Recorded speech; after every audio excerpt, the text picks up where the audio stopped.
বাংলাদেশের সংসদীয় আসন ১৫০, ময়মনসিংহ ৫ মুক্তাগাছা আসনের প্রথম এমপি অ্যাডভোকেট শামসুল হকের জীবনী সম্বন্ধে থাকছে আমাদের এই ভিডিওতে।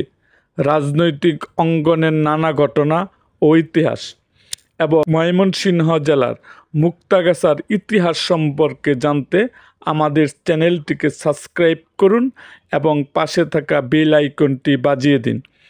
প্রয়াত অ্যাডভোকেট শামসুল হক একজন সাদা মনের মানুষ ছিলেন। তিনি ময়মনসিংহের মুক্তাগাছা থানার ৪ নং কুমারগাতা ইউনিয়নের ব্রহ্মপুত্র নদীর পার ঘেঁষা কান্দলিয়া গ্রামে জন্মগ্রহণ করেন। গ্রাম থেকে উঠে এসে হয়ে ওঠেন স্বচ্ছ রাজনীতিবিদ।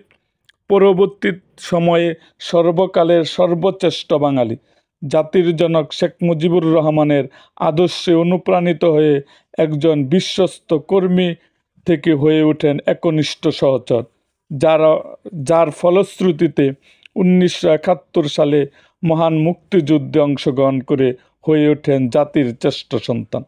১৯৭৩ সালে স্বাধীন বাংলাদেশে প্রথম জাতীয় সংসদ নির্বাচনে আওয়ামী লীগের মনোনীত প্রার্থী হিসাবে বিপুল ভোটে জয়লাভ করেন। তিনি MA LLB ডিগ্রিধারী হয়েও যেভাবে সাধারণ মানুষের সাথে, অবহেলিত মানুষের সাথে হাত মিলাতেন এবং বুকে টেনে নিতেন, তা না দেখলে বিশ্বাস করতে পারা খুবই কঠিন। তিনি দীর্ঘদিন মুক্তাগাছা থানা আওয়ামী লীগের সাধারণ সম্পাদক এবং পরবর্তীতে সভাপতির দায়িত্ব পালন করেন।